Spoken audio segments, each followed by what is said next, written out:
is Access Door County, and I am your host, Victoria Cerinich. On today's program, we will explore the art of wood carving with our special guest and Sevastopol resident, Dan Mathein. Dan, welcome to Access Door County. Hey, it's a pleasure to be here so I can share my passion with your viewers.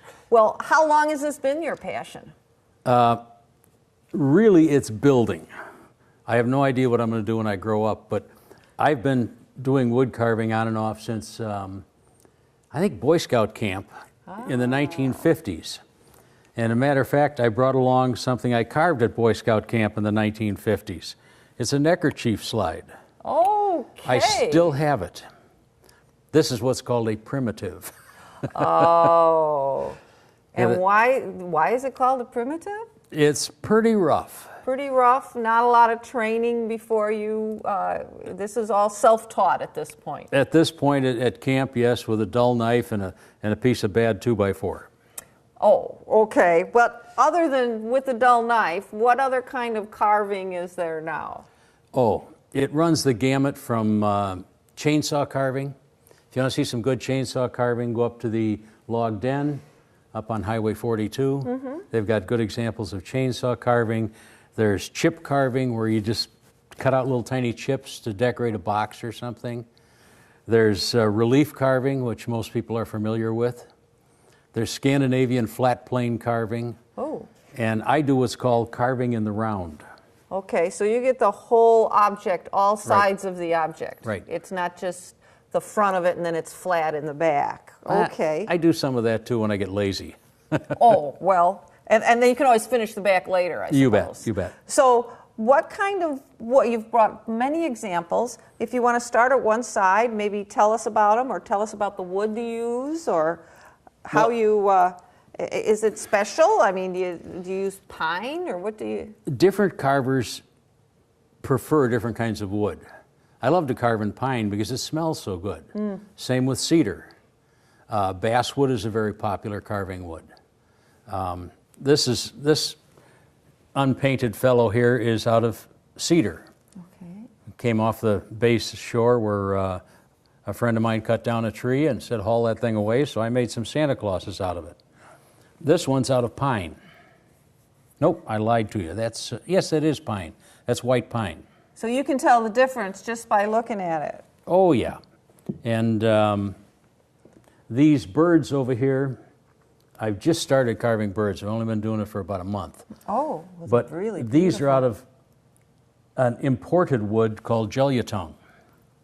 Okay, it's like tung? Or? No, it's just it's a wood with very little grain in it, so it's easy to carve in all different directions. Doesn't split in somewhere or something. Okay. And when I run out of that wood, I probably won't use it anymore because I'd rather use a piece out of the firewood pile. Oh. Free wood is the best. Free wood, yes. But for an accomplished carver, they might work in hardwoods such as butternut or oak or walnut, but that takes a totally different set of tools. Okay, and so what type of tools do you use? Well, I just brought my traveling tools. Okay, because otherwise it would be the whole workshop would be here. I'm a tool junkie. Oh. I've got at least one of everything. So now we know what to get you for Christmas. No, you don't need any more. I need a bigger shop. Oh, that's what we get you for Christmas, a bigger shop. I take this with me when I go on vacation. It's just a handy little pack. Mm-hmm. And in it, I've got 3 knives. Which ones are the knives? Okay, there's what's called a flex cut knife. Okay. And it's just very comfortable. Okay. For my hand. Maybe let's put it out okay. here. So and it says on it, so then I know what it is. It's just like cheating. These two are Amsroods. That's the manufacturer. Oh. And they're finer detail knives. Is that Swedish, you think? That Amsrood I think it's Scandinavian. Scandinavian. I'm not sure. Okay. And then I always carry 4 gouges with me. Gouge. This is a tiny V gouge. That's what I use to make the hair in the birds, in the beards. In the beards, okay. This is a round gouge. Here's another larger V gouge. And here's steeper cut round gouge. Okay. But the tool that I use most often, the pencil. The pencil. And Big- how do you use the pencil? Well, let me show you on this stick right here. Okay. This is a 2x2 block of cedar. And I draw on it with a pencil because I want to make a tree out of this tree. Oh. But I've drawn it in with black ink so that we can see it on camera. We can see it today for our viewers. But I draw Thank in you. the profile that I want on two sides. Then I take it to the bandsaw out in the shop, and I cut these two. Okay? Zip. Here, let me cut these two off here. I'll just I'll cut through the tape. Okay, so you've already done this, and you taped it together so we could get a better idea of the because progress as you're working. Yeah, the town hall would not appreciate me bringing in a bandsaw. Oh, well. But I cut these two sides off. Okay. Okay, then I tape them back on, go back to the bandsaw, and cut these two. And you tape them back on for strength, right? So it's Not steady? strength, but it needs to sit flat on the bandsaw. Okay. Okay, and then you just cut this off. Okay, and you end up with a pyramid, Almost a tree. almost a tree. And that becomes this, Oh. a spiral tree. Because then I use my most common tool, and I just draw spirals on it. Then I start carving. And you start carving around. But I'll do this out in the workshop because you don't have a bandsaw in your living room? no, No? my spouse Okay. frowns on that. Oh. So that's a blank for a tree. And this becomes kindling wood for the fireplace. Oh. And there you are. Another example of the process is I'll take a piece of wood. This happens to be a, what is that? That's about 8 inches wide by 2 inches thick. And I will draw a shorebird on it. Then I cut out the profile of the bird on the bandsaw, tape the scrap back on, and cut out. What you think it looks like from the bottom. Correct. And Aha. what we can do is we can cut this tape. We don't want to get too much red on these because, especially if I start bleeding, it's so embarrassing. Oh. There we go. I'm watching you with the knives here. I'm like, okay, you can do it. Okay. Then you end up with, It looks like a bird already. yeah, and then you start carving. It's possible to carve one right from the square blank. But, I'm not going to live that long. You might get a little crooked if you don't get it just Yep. right, and you'd end up with a bird that's kind of leaning on one side or Exactly. So that's a blank for carving birds. For one of your shorebirds, which is your Yep. new project, you said, Yes. only this last month. And then this becomes more kindling wood. Well, where do you get your ideas?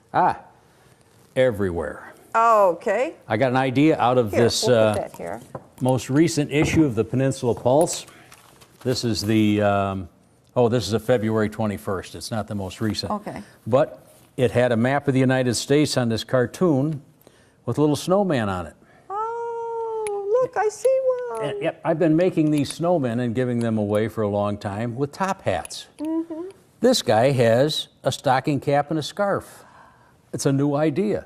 Okay, so you get to do a new kind of snowman now. I also subscribe to something called Wood Carving Illustrated, which is a bi-monthly magazine that has wonderful, wonderful projects in it and ideas. What have I got marked in this one? Bird carvings. Sure. Oh, rose-breasted grosbeak, they should be back soon. The purple finches, we get these right here in Door County and in Sevastopol. Is this a goldfinch? American goldfinch? Crested Flycatcher. Oh, I don't know. I can't tell them apart that well. She's not an ornithologist. No, but I know the other two. Yep, but in this one, let's see here, quickly find it. Here's pictures of shorebirds. And we have plenty of shore, so we should be able to see some of these. And so these are painted.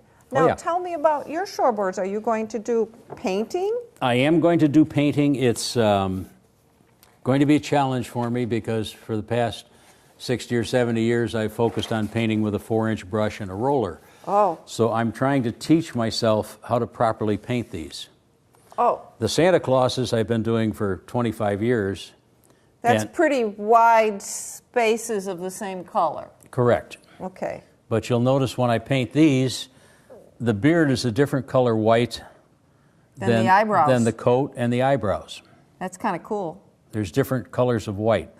And this is Oh, just a big Father Christmas with lots of goodies.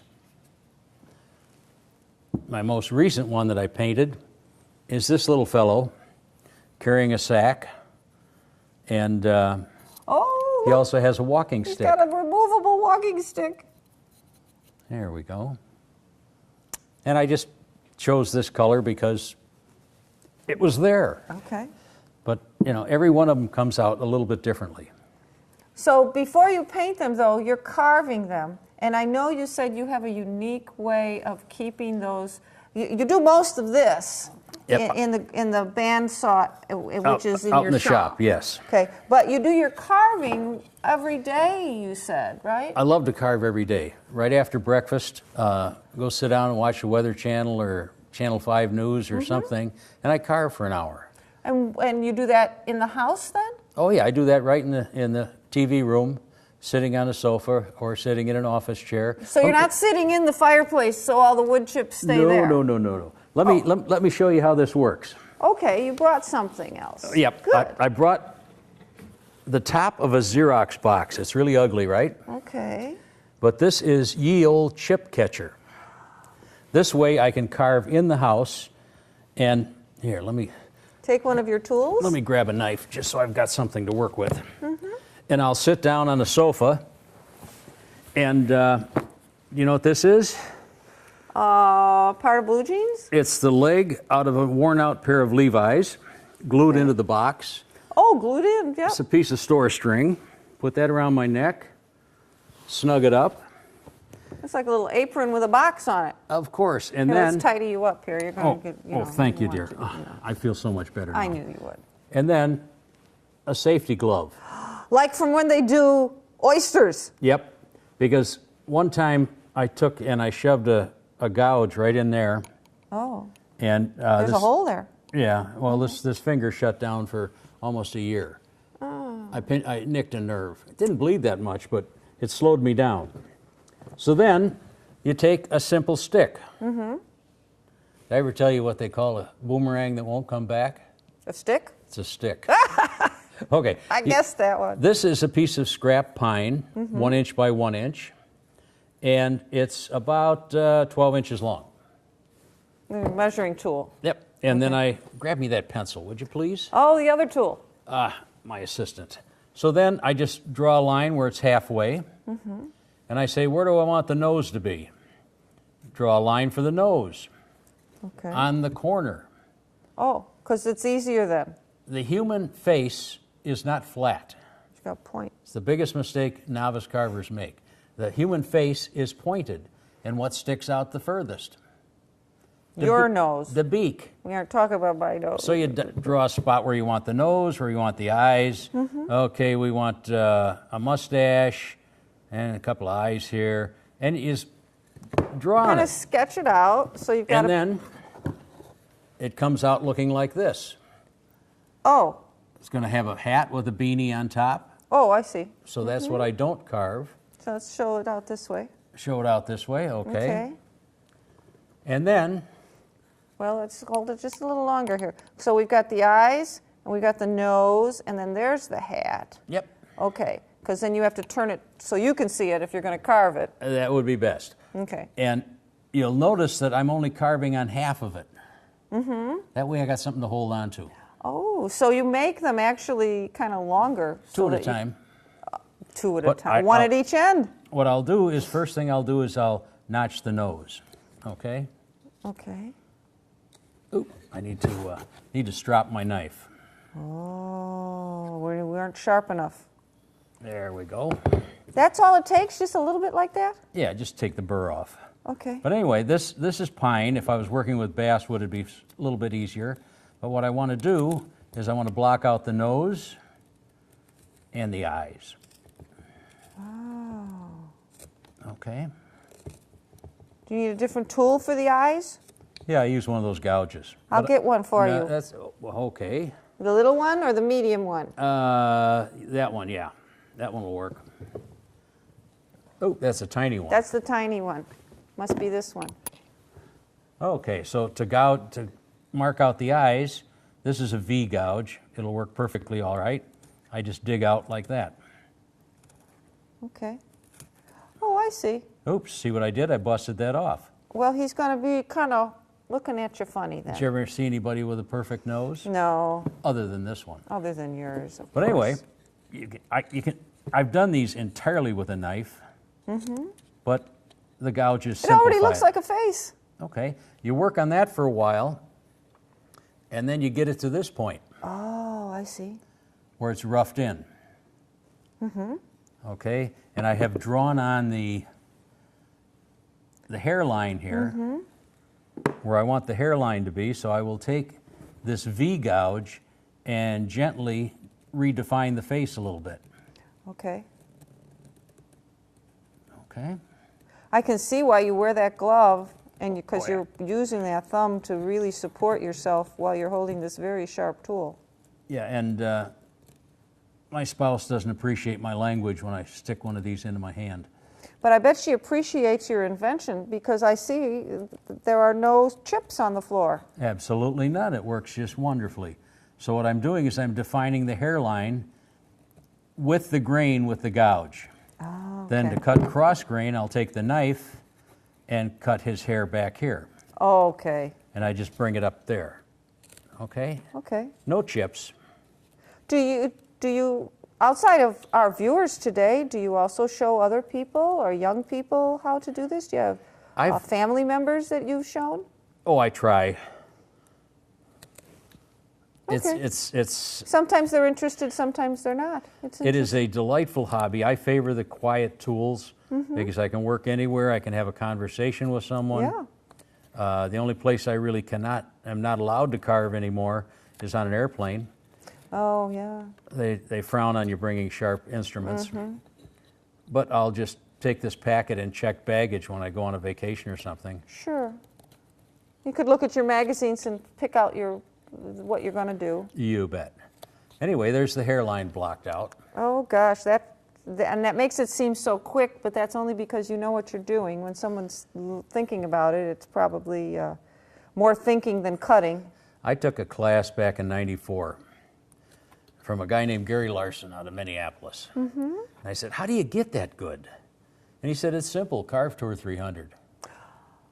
Practice. You bet. We've It's heard like about anything that. else, it's practice. And what this will be, I don't have any finished, but it will be an ornament. Oh, to hang in the tree Yep. for Christmas. It'll be a giveaway ornament, and when I get both ends carved to my satisfaction, I'll paint both ends at the same time. And Then I holding cut it in half. And then you cut it in half, and it makes it so much easier because you have something to hold on. Now, these are really valuable tips for somebody that was just starting out. I'm sure they wouldn't think of doing 2 at once because you're not. You're thinking, gee, if I could just do 1, I bet. Yeah, well, if you only want to do 1, cut your stick twice as long, throw the other half in the fireplace. Okay, there you Have go. something to hold on to, and for Pete's sake, wear a safety glove. Wear a safety glove. And come on over here again and tell me more about your tools Okay. and your safety glove and like how you, This what is- it's called. I mean, safety glove sounds like, oven mitt. That's a fish filleting glove. A fish filleting glove. That's what I Great. use. There's many different brands of safety gloves. Okay. And quite a few carvers will actually use a thumb protector on their pusher thumb. Oh, on the other side too. So you have one on each hand. Yeah, I'm fairly adept at not using that because I'll use a push technique where I keep this hand back here, and then I'll just slide that right up there. Okay, so both thumbs are on the back side of the blade. You bet. Okay. How do you keep from cutting yourself? Stay the heck out of the way. And you said, I know you mentioned about sharpening your tool earlier. Is that part also how you keep from cutting yourself, or? Yeah, the sharper the tool, the less likely you are to cut yourself, Okay. because dull tools slip. And Sharp ones bite right in. Oh, yeah. Okay. How do And- you sharpen these roundish ones, though? Same thing? This gouge is probably... Gouge, sorry. I'm going to say I've had it for 10 or 15 years, and it has never touched a stone. Most people say, oh, I got to get a sharpening stone. All stones do is grind away metal. But a leather strop, a simple leather strop with some honing compound on it, just takes the burr off. Oh. Okay? So that's like you'd see in old movies with the barber shop, and they're doing the leather strop with the Similar. razor blade. But this is a piece of leather glued to just a wooden block. This one's just 8 inches long. They come 8 or 12, whatever size you want. Also, other tools I brought with. Oh, good. Here's another travel pack. These are minis. And these are excellent for defining the eyes. Oh, okay. So we have one with small eyes? Grab Mrs. Claus here. Okay. You know, Santa is a married man, Oh, yes. and I think he's probably Swedish. But anyway, Mrs. Claus has very finer features, and she's got fingers, and all these are defined with mini tools. Okay. So you Yes, I see tiny little eyes. You wouldn't, that big one, when we tried to do his eyes before, we made his nose crooked. Oh, yeah.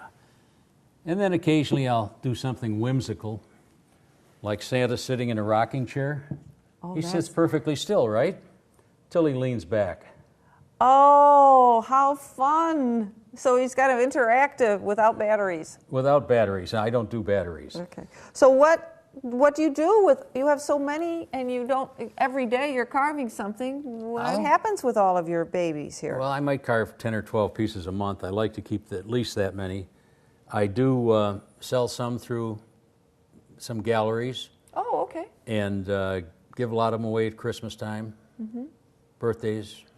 I like handmade gifts. Sure, absolutely. If you can't eat it, at least it was handmade. You bet. And it's just a passion of mine to create something out of wood.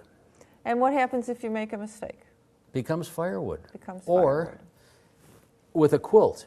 If you make a mistake with quilt, it's called a design change. Oh, there you go. So that's probably how these little guys got down here or Aha. something. Yes, indeed. A brilliant design change.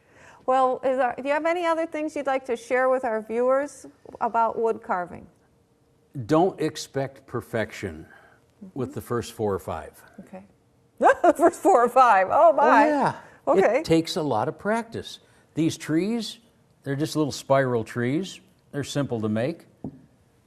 But hey, the first 3 or 4 went in the fireplace. Okay.